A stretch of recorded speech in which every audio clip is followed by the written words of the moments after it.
Hello, it's Amy with Paper Moon Journals, and I have this really nice celestial dream journal. It's got lots of starry nights and moons and beautiful women, and then also some eclectic characters dressed in fantastical costumes and things.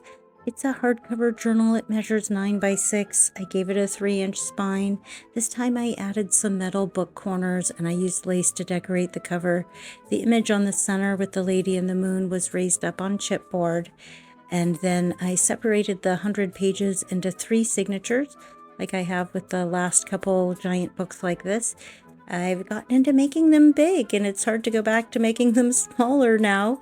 But it has 9 charms on it. This one there was like a little Saturn charm that was black with gold trim.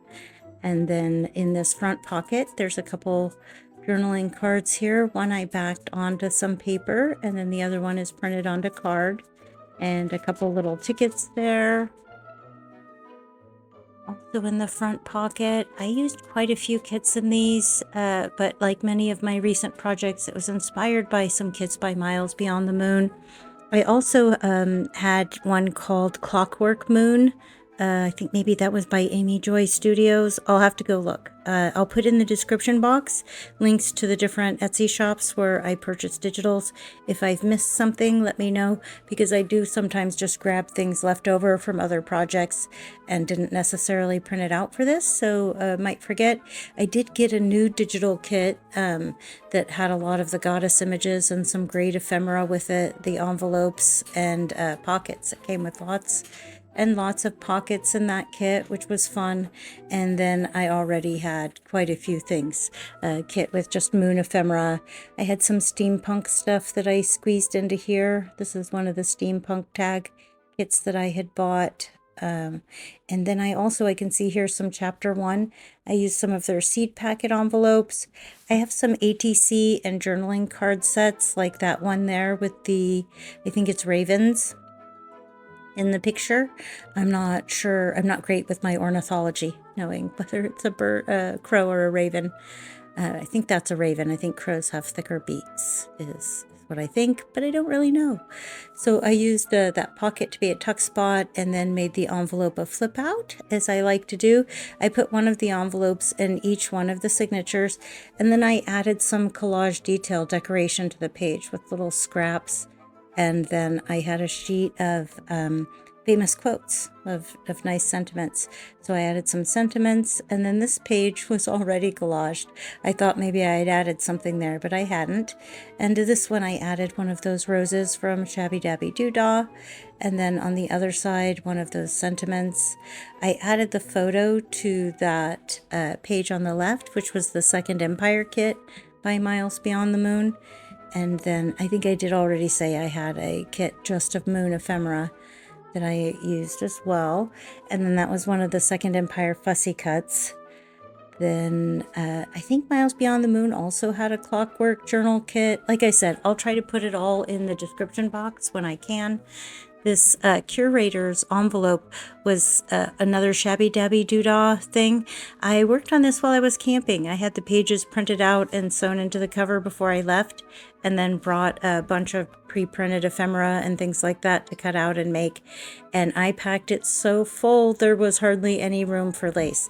Like if I laced up the page edges the way I do sometimes, this book wouldn't close properly. And so yeah, it's already got a 3-inch spine. There's no reason it shouldn't close properly. So yeah. This one has a belly band, and I added another pocket full of ephemera there. And then the page on the left, you can see there's a collage of things with sentiment on it, and then the fussy cut. We're going through the ephemera that was in that envelope here. Again, some stuff from that Raven kit. There's a In the Library kit, I think it was called, that I also used. Quite a bit of that. I thought that looked nice. And then Pixie Dust Files, as always, has some new kits out. So they had a new Grungy Papers kit, and I used those grungy papers in here. I can see there's some My Porch Prints stuff in here. I think those blank postcards are My Porch Prints. I use those quite a bit. That's nice, those postcards. They're a PDF.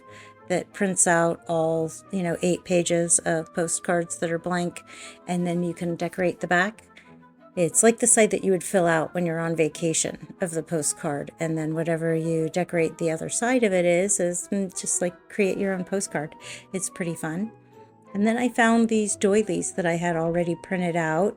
I think those are from Amity Bloom, and I made flip outs with a couple of doilies in here. I did add some lace. There's a little bit of lace in here, both on top of them and then decorating some of the pages. But I kept it to a minimum since, as I said, this was already pretty fat. A lot of this ephemera I can see here was from that in the library kit. And then here's a pop-up. It's a pull activated waterfall, and that was with more of those ravens. It was a set of journaling cards and ephemera. And then here's another charm. On each one of the tabs I added a grommet or an eyelet, depending on which word you prefer, and then use that to ring on a charm with jewelry pliers and a jump ring, just in case you were curious about that. We're continuing on here. I think we're into the second signature now and going through the ephemera and all of the pockets and envelopes. This did already sell. Thank you so much for that. I sure appreciate that my regular customers keep an eye on my shop and snatch things up when I get them listed. It makes me feel so good when I go back to add or adjust the listing because I'm worried it's not quite right or good enough, and then see that it's already sold. It really makes my day. And I think I have said before that I don't have a budget for crafting supplies, or I also collect dolls. I have other hobbies, and that making and selling journals allows me to both continue my journaling hobby, which is really keeps me sane. It's my stress reliever, and it's my really everything I do is my main thing that I prefer to do, my main hobby and way that I spend my time. Wouldn't be watching TV or reading. It's journal making and crafting. So, definitely it supports that hobby, my other hobbies, and it allows us to make ends meet, because I don't think I would probably give up all of my hobbies. We just wouldn't have enough money to make ends meet anymore. Our budget is really tight here. We're on on fixed income, and every little bit helps. And making and selling these journals brings me so much joy, both the making of them and then the fact that it's not my hobby isn't a drain on the family.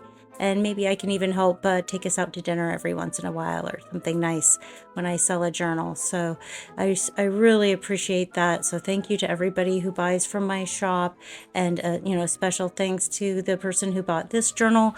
I sure really appreciate you. And when I see you, that you purchased something from my shop, I'm now scrambling for ideas for gifts to include with it. So yeah, to go with this project, actually, I bought some little Matchbox kits from Horse Studios. I'll try to upload the short of that. I shared that on social media the other day. I bought the little kit just to have something to put in. I've given her, she's bought quite a few things from my shop, so I've given her all the kinds of things I would normally give as gifts to people when they buy from my shop. And then I run out. I've given her everything all the kinds of things I had. So yeah, so I bought some new things to make, and then that'll be fun and exciting because I do get repeat customers, and I want to make sure that put something nice in there so that they know I appreciate them, and not just, give them the same thing over and over. Like say a pen. I have a nice gem top pen that I include with journals sometimes.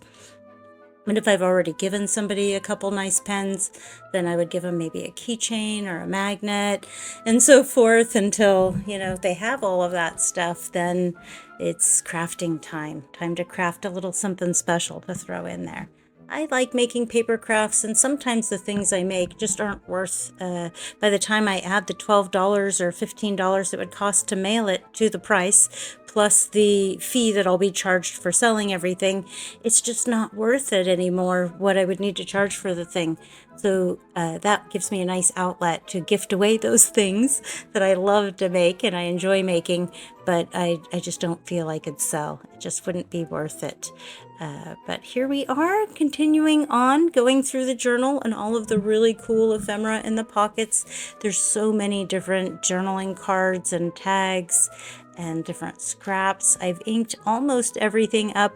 I did leave a few things uninked just for contrast, but I spent some time doing that. I also, instead of adding vintage documents to the pockets, I didn't have any vintage documents with me, so I just folded up some full sheets and tucked them in there, the way I like to do with vintage documents.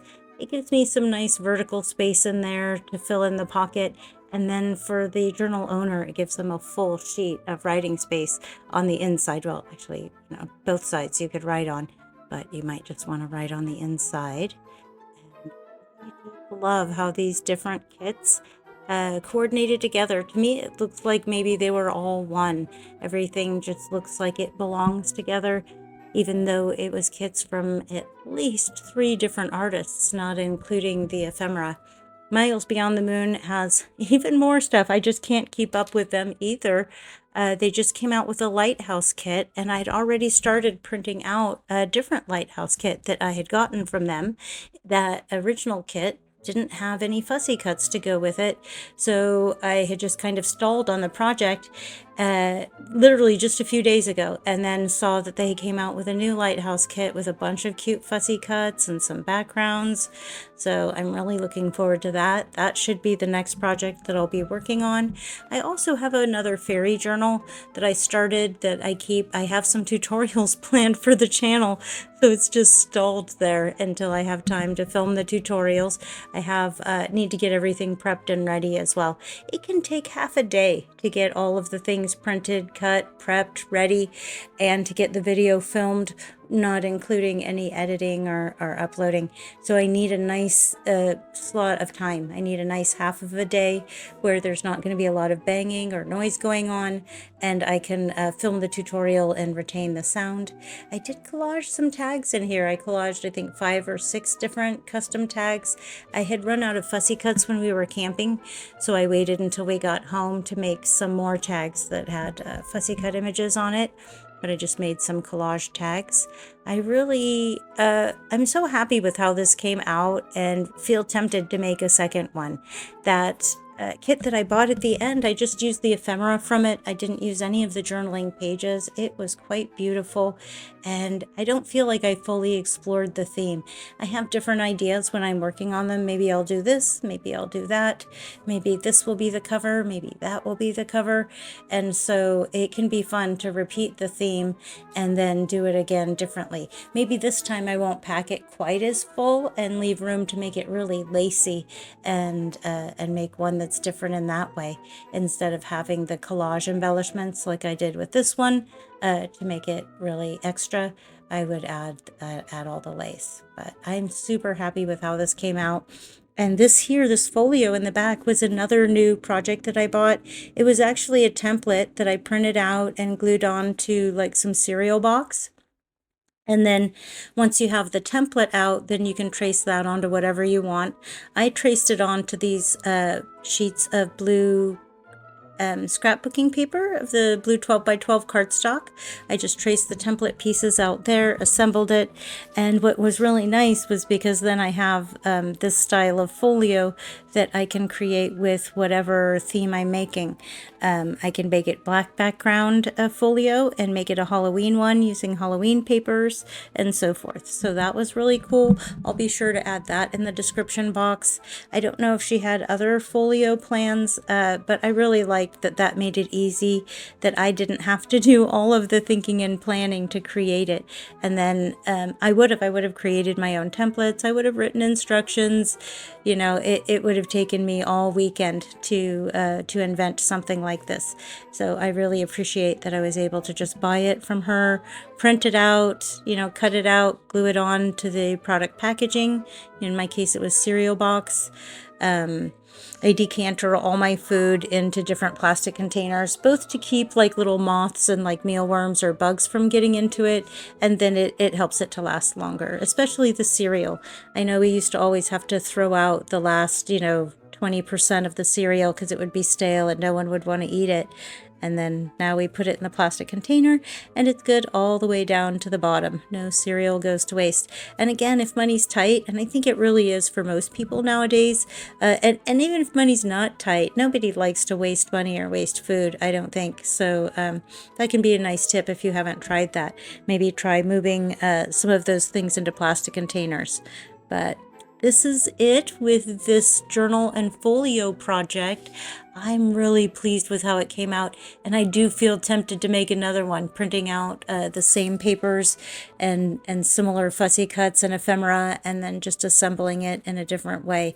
I had really intended to make this quite lacy, to do all the pages with the lace dripping off of it, but it was so full. So maybe that's part of it, that I didn't get that desire fulfilled to have this dripping with lace as well. I am super happy with how it came out. And again, I'm so thankful to the person who bought it from my shop. Thank you so much. And I hope this was inspiring or entertaining, and that it gave you some ideas of maybe what you want to do. Perhaps you've bought one of these kits, or you're thinking about making a dream journal. Thank you so much for watching, and please have a wonderful day.